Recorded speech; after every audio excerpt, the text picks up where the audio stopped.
Welcome to the Locked On Titans podcast. I am your host, Tyler Rowland. Titans fans, it is a Monday edition of the Locked On Titans podcast. On today's show, Rob Gronkowski to the Tennessee Titans. We'll talk about the latest rumor and how much sense it makes for both sides. Then we'll talk about the Tennessee Titans' current cap situation. We got some more roster moves over the weekend. I'll break down where the Titans are at right now heading into free agency. And we got some big news around the AFC South over the weekend as well. So we'll dive into what's going on with the Titans division opponents. All of that and more on a Monday edition of the Locked On Titans podcast. Let's get it! You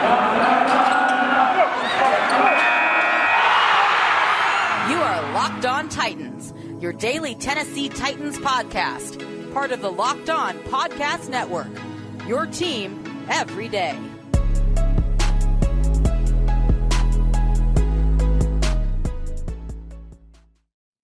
Titans fans, it is a Monday edition of the Locked On Titans podcast. We are going to kick off today's show talking about the most recent rumors connecting the Tennessee Titans to a Hall of Famer for the third offseason in a row, and this time about Rob Gronkowski. Before we get into it, want to let you guys know that today's episode is brought to you by Bet Online. Bet Online has you covered this season with more props, odds, and lines than ever before. Bet Online, where the game starts. Also, I got to thank you guys for making the Locked On Titans podcast your first listen every day. If this is your first ever listen to the Locked On Titans podcast, well, remember, I am going to be pumping out daily, Monday through Friday, Tennessee Titans content, not only during the season, but all year long. Make sure that you subscribe to the Locked On Titans podcast on whatever platform you do stream. That includes the Locked On Titans YouTube channel. Subscribe over there. Smash that notification bell. Hit that thumbs up button if you're watching on YouTube right now. All the support is greatly appreciated. And you got to check out my additional coverage and analysis on Twitter at TicTacTitans, and check out the show Facebook page at Locked On Titans Pod. But with the housekeeping out of the way, let's dive into this most recent rumor. And for the third offseason in a row, 2020, it was maybe Tom Brady. In 2021, it was Titans are looking at Julio Jones. Well, now 2022, it's all about Gronk. Rob Gronkowski is a potential target for the Tennessee Titans. Now, we've talked about that when we did our tight end free agency preview.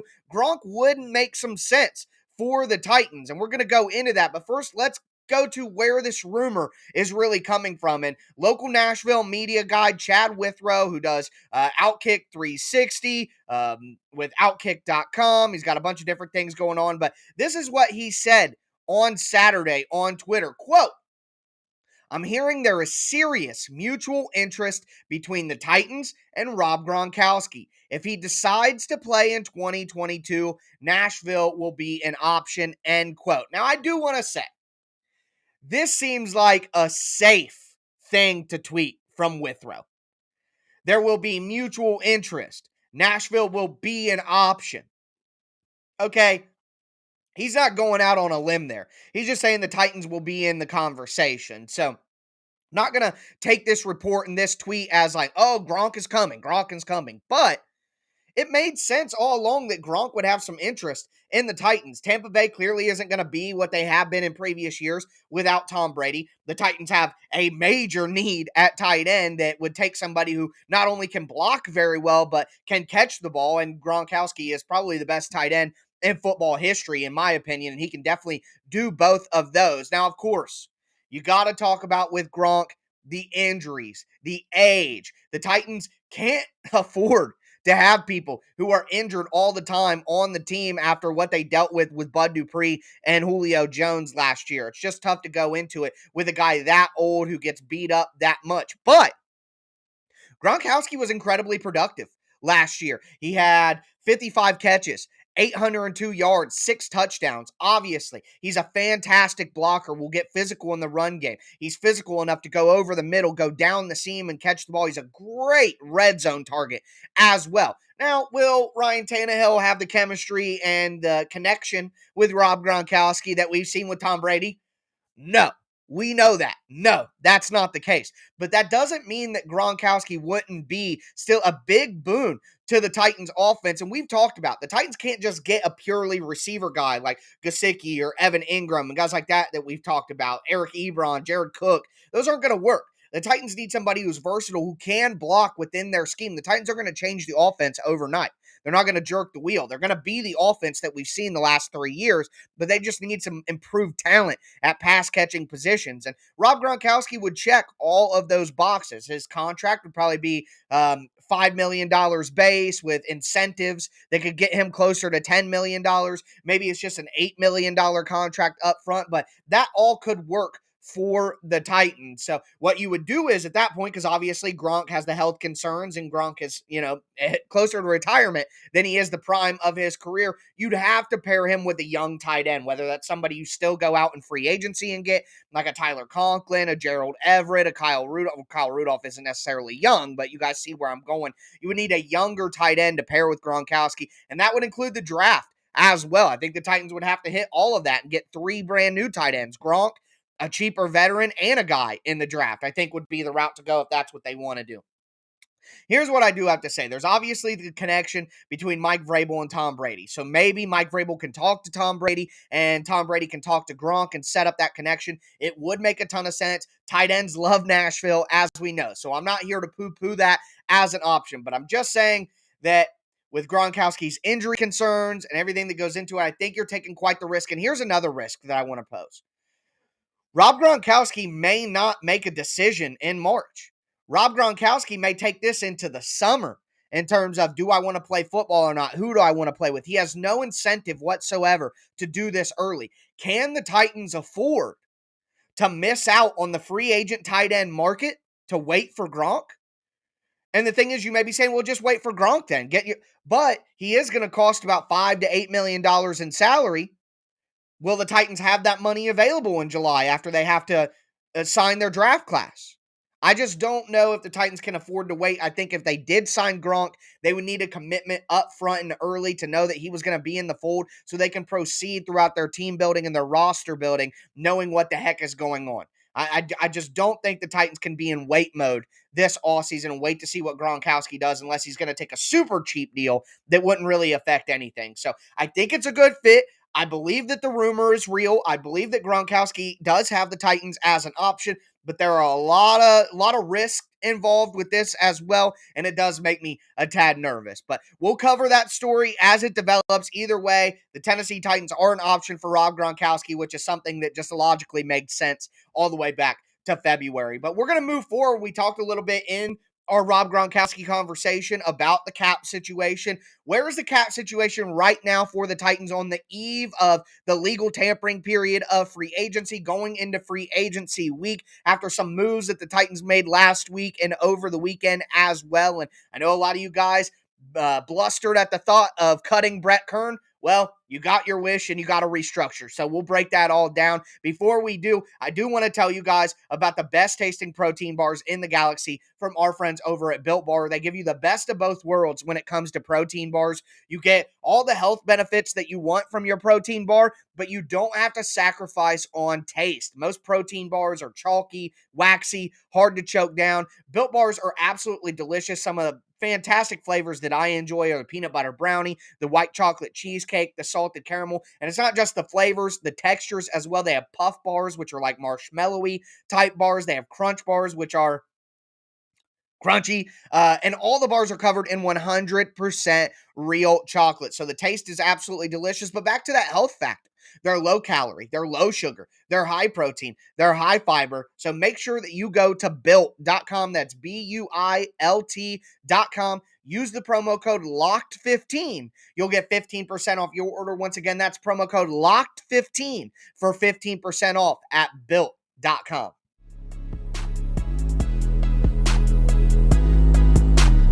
Titans fans, let's continue this Monday edition of the Locked On Titans podcast. We just discussed Rob Gronkowski and the rumors connecting him to the Tennessee Titans. Now I want to get into what the cap space situation looks like after a week of moves and some things that happened over the weekend. Before we get into that, I do got to thank you guys again for making the Locked On Titans podcast your first listen every day. Make sure that you guys also check out the Locked On NFL podcast. You're getting all your Titans news here with me. Now get all your national NFL news with the Locked On NFL podcast. It's free and available wherever you get your your podcast. That includes the Locked On NFL YouTube channel as well. And as I always tell you guys, I am the host of the Thursday show for the Locked On NFL podcast. So even if you subscribe just to show me some support, I would appreciate it. Covering all the biggest NFL stories in under 30 minutes every day. So make sure you guys check out the Locked On NFL podcast. But talking about what the Titans have done so far and where their cap situation is. So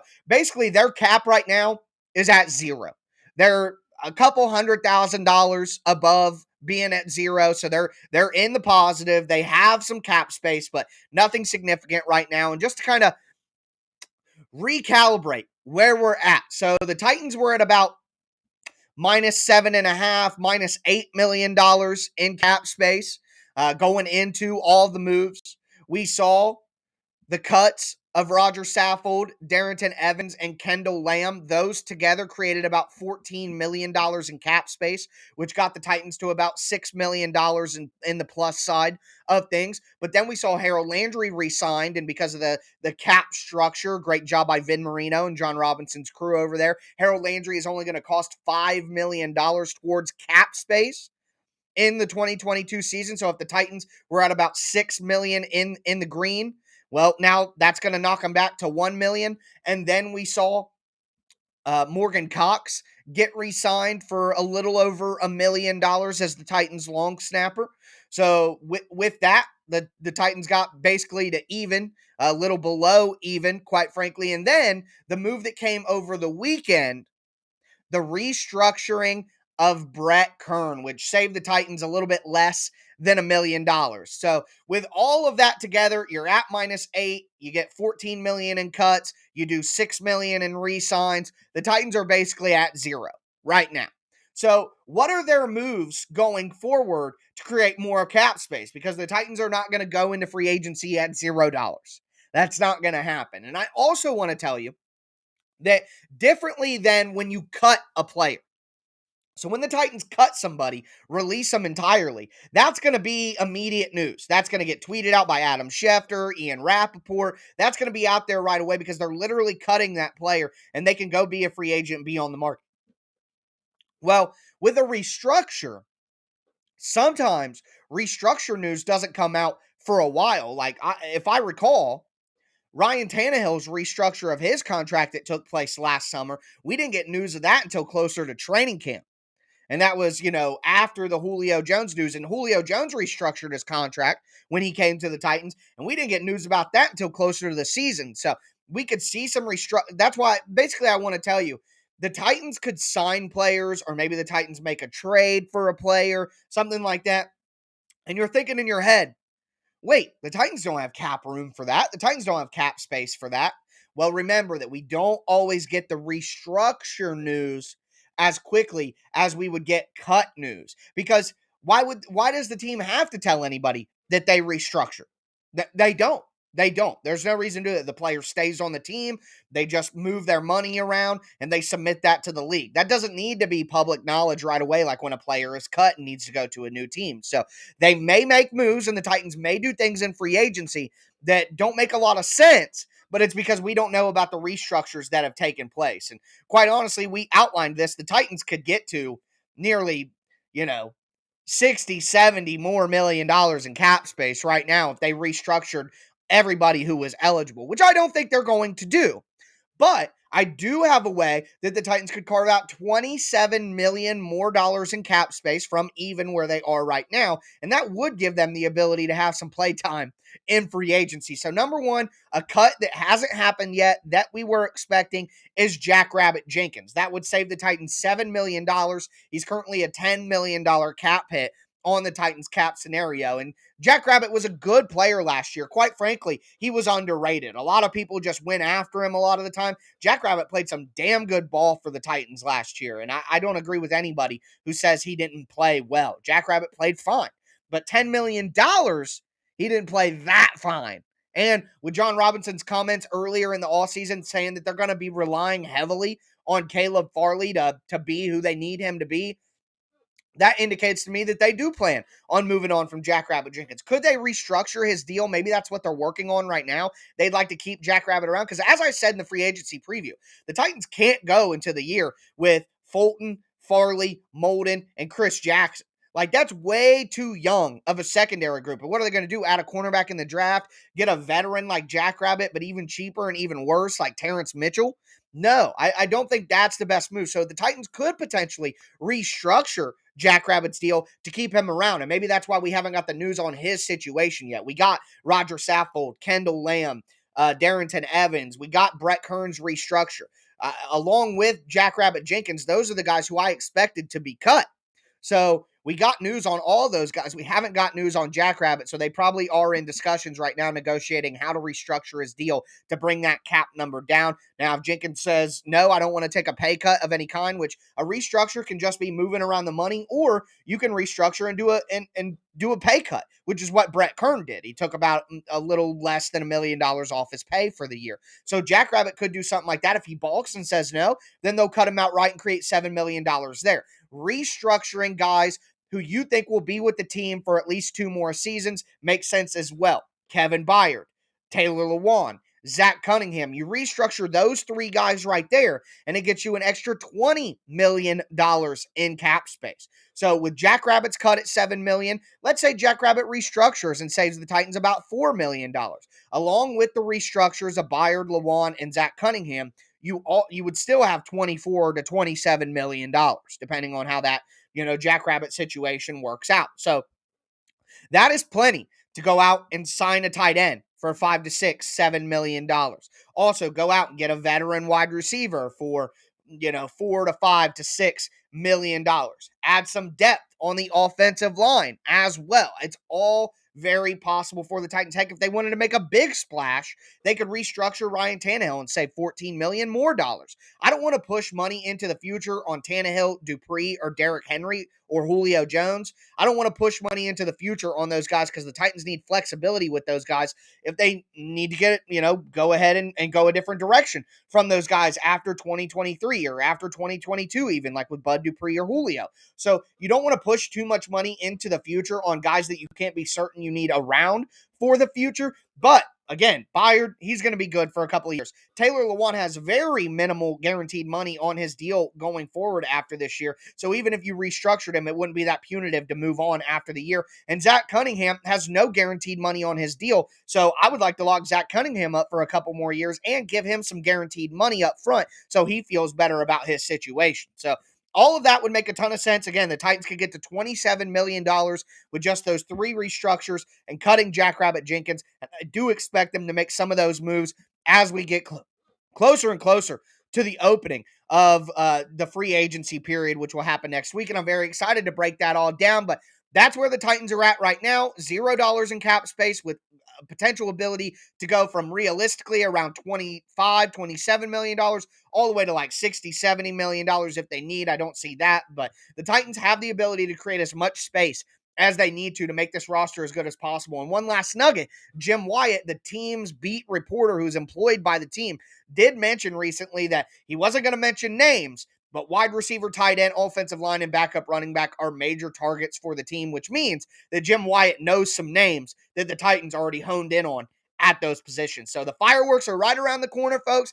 And speaking of fireworks, we got some fireworks over the weekend in terms of some reports, and they do happen to impact the Titans and the AFC South. So we'll get into that in just a moment. Before we do, want to tell you guys about betonline.net. It's that time of year again. College basketball's tournament is finally upon us. For all the latest odds, contests, and player props, betonline.net is the #1 source for all your sports betting needs and information. BetOnline remains the best spot for all your sports scores and news this season. And it's not just basketball. BetOnline is your continued source for all your sports wagering information needs, including live betting and your favorite Vegas casino games.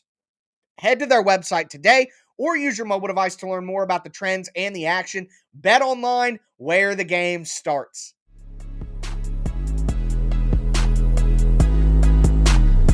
Titans fans, let's cap off this Monday edition of the Locked On Titans podcast with Started off with the Rob Gronkowski rumors, moved into the Titans' current cap space situation, what I expect them to do to carve out more money to play around in free agency. Now I want to get into a conversation about the AFC South and some big news points that came out over the weekend with some of the Titans' division rivals. Before we get into that, of course, I got to thank you guys for making the Locked On Titans podcast your first listen every day. As for your second listen, make sure you guys check out the Locked On NFL Draft podcast. It's hosted by Ryan Tracy and former NFL cornerback Eric Crocker. They're giving you the best of both worlds when it comes to, draft coverage. You get all the analysis and insight on prospects, but you also get the perspective of NFL front offices. So make sure that you check out the Locked On NFL Draft podcast wherever you get your podcast. But moving into these rumors. So number one, major domino here that everybody in the NFL is paying attention to,